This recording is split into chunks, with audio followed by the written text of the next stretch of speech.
आने वाले दिन में वे ऐसे भस्म हो जाएंगे कि उनका पता तक ना रहेगा। सेनाओं के यहोवा का यही वचन है।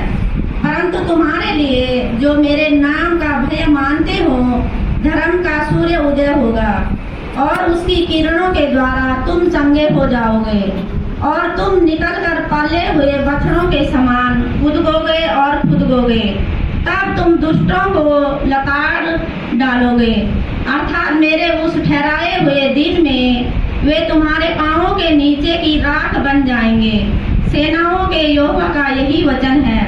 मेरे दास मूसा की व्यवस्था अर्थात जो विधि और नियम मैंने सारे इस्राएलियों के लिए उसको होरेब में दिए थे, उनको स्मरण रखो।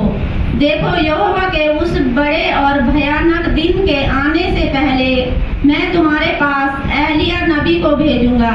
वह माता पिता के मन को उनके पुत्रों की ओर और पुत्रों के मन को उनके माता पिता की ओर फेरेगा। ऐसा न हो कि मैं आकर पृथ्वी का सत्यानाश करूं।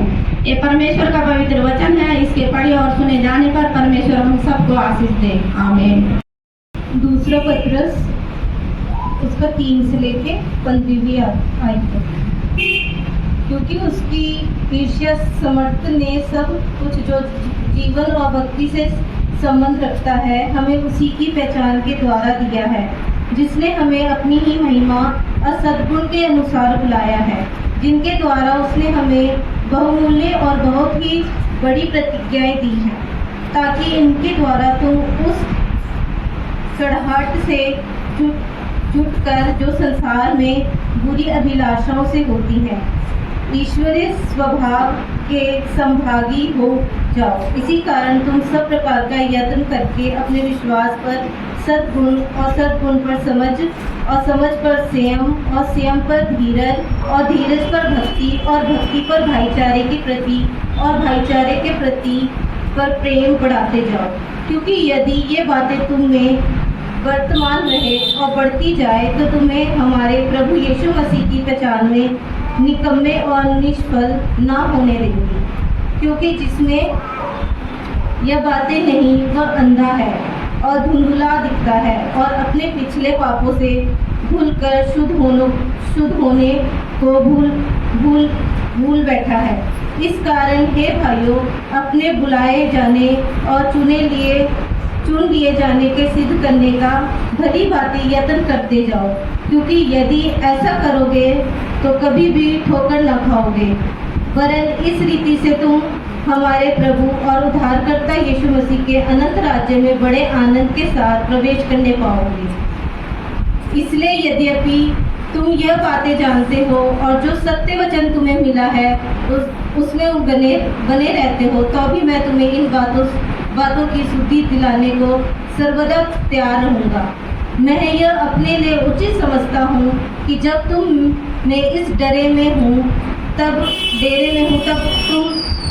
तुम्हें शुद्धि दिलाकर उभारता रहूं, क्योंकि यह जानता हूं कि मेरे डेरे के गिराए जाने का समय शीघ्र आने वाला है, जैसे कि हमारे प्रभु यीशु मसीह ने मुझ पर प्रकट किया है।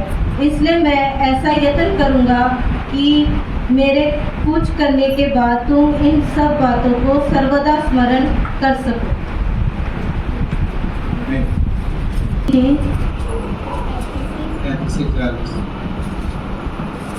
35 से 40 तक। यीशु ने उससे कहा, जीवन की रोटी मैं हूँ, जो मेरे पास। तुम सब आपके पीछे बोलो। यीशु ने उससे कहा, जीवन की रोटी मैं हूँ, जो मेरे पास आता है वह कभी भूखा ना होगा, और जो मुझ पर विश्वास करता है वह कभी प्यासा ना होगा। परंतु मैंने तुमसे कहा था कि तुमने मुझे देख भी लिया है तो भी विश्वास नहीं करते। जो कुछ पिता मुझे देता है वह सब मेरे पास आएगा, और जो कोई मेरे पास आएगा उससे मैं कभी ना निकालूंगा।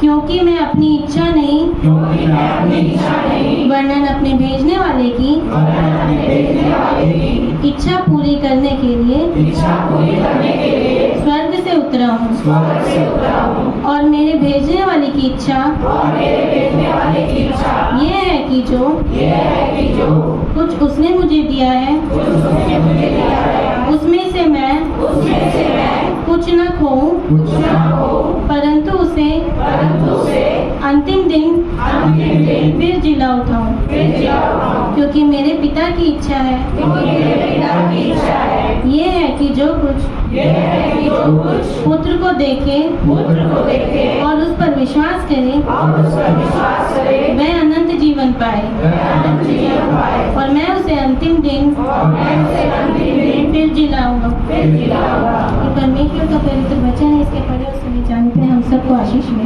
आमीन।